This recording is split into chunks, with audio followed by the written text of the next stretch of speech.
नमस्कार दोस्तों, मैं आपका राकेश शर्मा। आज आपको लेकर आया हूँ हिमाचल। हिमाचल दोस्तों वैसे देवभूमि है। सबसे पहले मेरा हिमाचल वासियों को और देवभूमि को प्रणाम। वैसे दोस्तों हिमाचल जब पंजाब की बात करें, हिंदुस्तान में पूरी जगह पे इलेक्शन का पर्व चल रहा है और सभी उसकी तैयारी कर रहे हैं। लेकिन खास हिमाचल की गगरेट जो विधानसभा है, जहाँ पे दो इलेक्शन हो रहे हैं। जहाँ पे एक तो एमपी का इलेक्शन हो रहा है, दूसरा विधानसभा विधायक का इलेक्शन हो रहा है। क्योंकि पहले जहाँ के जो विधायक थे चैतन्य शर्मा, वो किसी और पार्टी में चल गया और अब बीजेपी की टिकट पे इलेक्शन लड़ रहे हैं। और साथ में उनकी है राकेश कालिया जी। तो लेकिन जहाँ पे आजाद उम्मीदवार जो हैं, जहाँ पे अपनी किस्मत आजमाने के लिए खड़े हैं, मनोहर लाल शर्मा जी। वैसे इनको गगरेट वासी क्या या इस एरिया के सभी व्यक्ति जानते हैं और इन्होंने हिम्मत रखी, क्योंकि इलेक्शन का पर्व जो है हर व्यक्ति चाहता है कि मैं लड़ूं। लेकिन सबसे बड़ी बात है हिम्मत रखना, क्योंकि लोकतंत्र है, कोई भी खड़ा हो सकता है। और वैसे भी आपने देखा होगा कि हिंदुस्तान में हजारों लोग लड़ रहे हैं। 500 कुछ सीटें हैं लोकसभा की, लेकिन हजारों लोग लड़ रहे हैं। अच्छी बात है, इस पर्व में हम सबको अपना पक्ष रखना चाहिए। तो मेरे साथ है मनोहर लाल शर्मा जी। सर पहले तो आपका अब तक चैनल में स्वागतम है। मनोहर लाल शर्मा जी, आप ने फार्म भरे हैं, सभी मीडिया में आजकल छाए हुए हैं आप। और लोग भी चर्चा कर रहे हैं कि मनोहर लाल शर्मा एक लोकल चेहरा है, जाने पहचाना चेहरा है। पहले आपका अब तक चैनल में स्वागतम है। आपने फार्म भरे हैं, क्या कहना चाहेंगे सर? आपका अब तक और आपके दर्शकों का बहुत बहुत धन्यवाद करता हूं कि आप मुझे सुनने के लिए समय देंगे। मैंने इस बार उपचुनाव गगरेट विधानसभा के लिए अपना नामांकन पत्र दाखिल किया है और इसमें मैं अब कुछ समय और सेवा करने का समय चाहता हूं कि मुझे गगरेट वासियों की सेवा करने का मनोहर लाल समय जी, मिले। क्यों आपने मतलब देखो, वैसे तो यहाँ पे चैतन्य शर्मा भी उम्मीदवार हैं और कालिया जी उम्मीदवार हैं। आपने क्यों भरा? आपके माइंड माइंड में क्या है? वैसे तो आपको काफी लोग जानते हैं, क्योंकि आप एक पंडित और काफी जजमान है आपके। क्या आपके दिमाग में चल रहा है, क्या आप सोच रहे हैं सर? इनके बारे में मैं आपसे कुछ भी नहीं कहूंगा। इनका जो परिचय है वो जनता हमारे जो लोग हैं, प्रबुद्ध लोग हैं, वो अच्छी प्रकार से जानते हैं। इनका जो कार्य समय इनका रहा है, जो इन्होंने समय अपना व्यतीत किया है गगरेट में, दोनों ने वो गगरेट भली भांति जानता है। तो इस बार जैसे कि मैं कर्मकांड का काम करता हूँ, तो आसपास के लोगों को और अच्छी प्रकार से उनकी मैं मूलभूत जो भी उनकी समस्या है उनको मैं जानता हूं। तो इस करके मैं इस बार जो इस उपचुनाव में अपने उन लोगों के लिए कोई अच्छा कार्य कर सकूं या उनकी कोई अच्छी भलाई कर सकूं, इसलिए मैं इस बार अपने गगरेट वासियों के लिए इस नामांकन पत्र को दाखिल किया है मैंने। सर मनोहर लाल जी, आप इलेक्शन तो लड़ रहे हैं, क्योंकि गगरेट की जो विधानसभा है, पहले उन्होंने पहले चैतन्य जी को जहाँ से भारी बहुमत से जिताया था। अब ये राकेश कालिया जी भी जहाँ से विधायक रहे हैं और राजेश ठाकर जी भी विधायक रहे हैं, अब बलदेव जी भी रहे हैं। खास ऐसा क्या रह गया है कि मनोहर लाल जी को खड़ा होना पड़ा? क्यों सर, आपने इतनी बड़ी हिम्मत क्यों रखी सर? इसमें जो पहले के जो विधायक रहे हैं उनका कार्यकाल कोई इतना अच्छा नहीं रहा है, भ्रष्टाचार ज्यादा रहा है और जनता इससे, जो हमारे लोग हैं जहाँ के गगरेट वासी हैं, वो बहुत ही इनसे त्रस्त रहे हैं। ये एक स्वतंत्र देश है। स्वतंत्र देश में कोई भी आजाद प्रत्याशी आ सकता है। यही नहीं, कोई पार्टियों से जहां पर आकर के विजय प्राप्त करे। जहां पर जो मूल मुद्दा रहा है वो जहां से ये रहा है कि कोई भी जहां का गगरेट का कोई भी मूल जन्म निवासी जहां से कोई भी हमारा कोई प्रत्याशी नहीं रहा है। आप कैसे कह सकते हैं सर कि मूल प्रत्याशी ना? क्या बड़ा बड़ा इल्जाम ला रहे हैं आप? क्यों सर ऐसे? सभी जो आए हैं वो बाहर के ही कैंडिडेट रहे हैं, बाहर के ही आकर के वहां जहां पर चुनाव लड़ते रहे हैं और हमारे पर जहाँ थोपे जा रहे हैं वो बाहर के बाहर के जो प्रत्याशी हैं। चैतन्य जी बिल्कुल लोकल हैं, कालिया जी लोकल हैं, आप कैसे कह रहे हैं सर?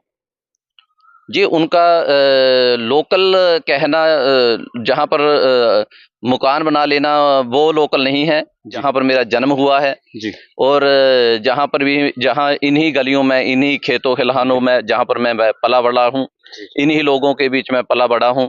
ठीक है, वो तो चुनावों के समय आते हैं और चुनावों के बाद चले जाते हैं। जी अपना समय देते हैं कि हम 2 घंटे के लिए या 3 घंटे के लिए हम गगरेट में आ रहे हैं, जी फिर वो चले जाते हैं। इलेक्शनों के बाद वो अपने फंक्शनों पर अपने बिजी रहते हैं। जी जहाँ पर गगरेट की जनता जो है, जो गगरेट के ये जो लोग हैं, समस्या सर रही है क्या?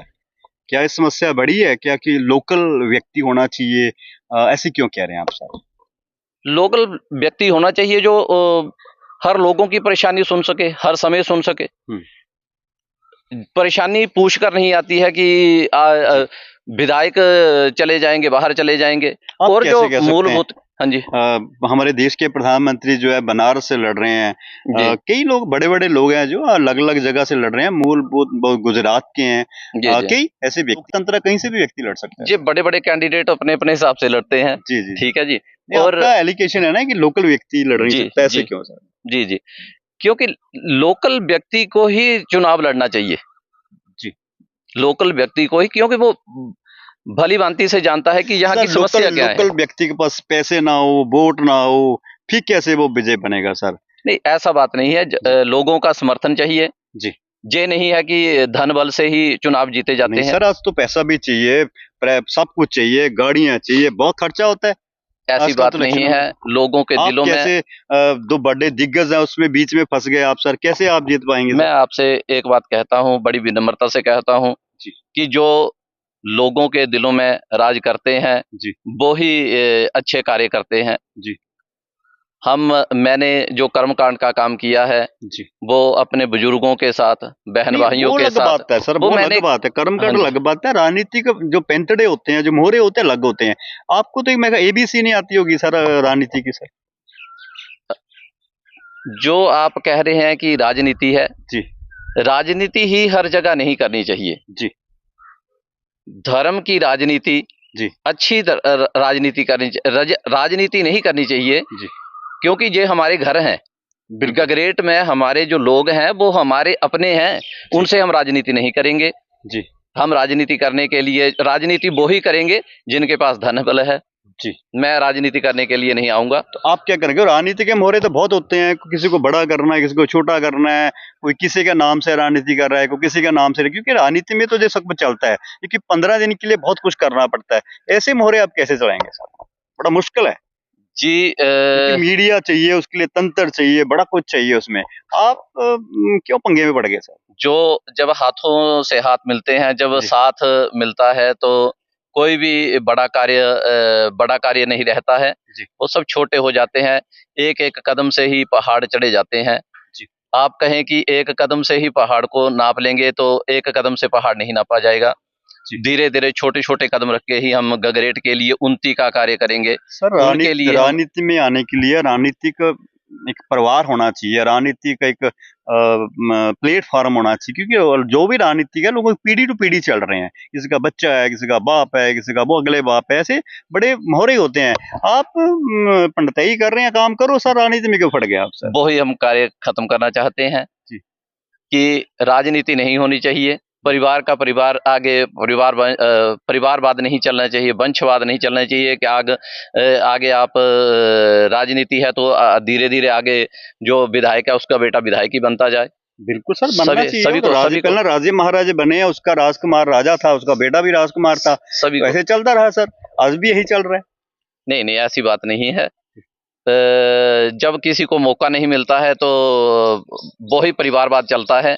जब किसी को और मौका देते हैं तो धीरे धीरे सब कार्य परिवर्तित हो जाते हैं। सर जहाँ पे कांग्रेस पार्टी है, बीजेपी पार्टी है, एक आजाद व्यक्ति को क्यों जिताएंगे आपको सर? क्योंकि पार्टियों से लोग जुड़े हुए हैं और आपको क्यों वोट डालें सर? इस बार का जो विधानसभा का इलेक्शन हो रहा है, जी, इसमें दल बदल का बहुत ही कारण रहा है। दल बदल तो सर पार्टियों के लिए होता रहता है, ये तो छोटी सी बात है सर। नहीं, ये छोटी बात एक नेता के लिए हो सकती है, लेकिन जो कार्यकर्ता हैं, जो जमीन से जुड़े हुए कार्यकर्ता हैं, नहीं, उनके लिए कार्यकर्ताओं को बहुत कौन पूछता है सर? ठेस की बात कार्यकर्ताओं को है। कौन पूछता है? तो नेताओं की बड़ी बातें, बड़ी बातें हैं, बड़े नेता उनकी बातें, छोटे मोटे वर्करों को क्या फर्क पड़ता है सर? वर्करों का इस बार बहुत ही ज्यादा रोष है कि जो हमारे नेता हैं, वो एक दल से दूसरे दल में जा रहे हैं, दूसरे दल से दूसरे दल में जा रहे हैं। मैं इसमें किसी का नाम नहीं कहूंगा, ठीक ठीक है। है, उनको जमता है, उनके बड़े काम है, बड़े नेता है, वो तो दल में आना जाना है तो सर परंपरा पहले से बनी आई है सर, ये कोई इस छोटी बात नहीं है। इस दल बदलाव के कारण ही अब जो गगरेट के हमारे बुजुर्ग हैं, जो भाई बहन हैं, युवा साथी हैं, वो इस बार जो है तीसरे व्यक्ति को चाह रहे हैं कि हम इस बार जो अलग कोई व्यक्ति को देखें, जो हमारे बीच की समस्याओं को हल कर सके। सर आजाद खड़े हो रहे हैं आप, आजाद बड़ी मुश्किल है ग्रेड से सर। ग्रेड विधानसभा जो है बहुत अलग सी विधानसभा है, ठीक है, हिमाचल ने आजाद व्यक्ति जिताए हैं, अभी भी 3 व्यक्ति आजाद हैं, लेकिन ग्रेड में विकल्प आजाद का नहीं बना अब तक। क्यों, ऐसे कैसे हो सकता है? ऐसा कोई भी कारण नहीं रहा है, क्योंकि आजाद व्यक्ति कोई भी जहां से लड़ने ही नहीं दिया है, या जहां से को खड़ा होने ही नहीं दिया है समय पर, जिससे कोई तीसरा फ्रंट खुल सके, तीसरे फ्रंट का कारण बन सके। हर बार जो बाहर से नेता थोपे जाते हैं हमारे पर, हमारे गगरेट विधानसभा के लिए हर बार बाहर से ही नेता आकर के धन बल का उपयोग करके जहां पर चुनाव जीत रहे हैं। तो मनोहर लाल जी, आपने फार्म भर दिए हैं जी, ठीक है ना, क्योंकि फार्म तो आम लोग भर ही देते हैं, जी, जी। क्या विड्रॉ होंगे कि आप खड़े रहेंगे सर? नहीं, विड्रॉ तो नहीं करने हैं, क्योंकि मैं जो हमारे बुजुर्गों का जो रोष देख रहा हूँ, या जहाँ के गगरेट का मैं जो रोष देख रहा हूँ, वो बहुत ही अधिक है। उस रोष के कारण ही मुझे इस बार फार्म भरने के लिए सोचना पड़ा है। जब मुझे बहुत ज्यादा लोगों का सहयोग मिल रहा है, बहुत ही ज्यादा लोगों के फोन आ रहे हैं कि आपने बहुत अच्छा किया है, कि आपने जो नामांकन कर दिया है, हम आपके साथ हैं, तन और मन से हम साथ चलेंगे, जो भी हमारे से सहयोग होगा वो हम करेंगे, ज्यादा से ज्यादा सहयोग करेंगे। इसमें आपको विजय बनाने के लिए हम आपको नहीं विजय बनाएंगे, इस बार गगरेट के लोगों को विजय बनाएंगे, गगरेट की ही जीत करेंगे, क्योंकि आप गगरेट के ही मूल निवासी हो। तो हमने अपनी जीत करनी है, इस बार अपनी जीत को ही तय करना है। मनोहर लाल शर्मा तो एक कैंडिडेट हो सकता है जिसने नामांकन किया है, जो विधायक हैं वो गगरेट के ही लोग होंगे, गगरेट के लोग होंगे जी। तो ये थे मेरे साथ मनोहर लाल शर्मा जी। वैसे दोस्तों, हिम्मत मर्दे मर्दे खुदा, हिम्मत तो किसी को रखनी पड़ती है और हिम्मत इन्होंने रखी है, और गगरेट विधानसभा से आजाद उम्मीदवार के तौर पे ये खड़े हुए हैं।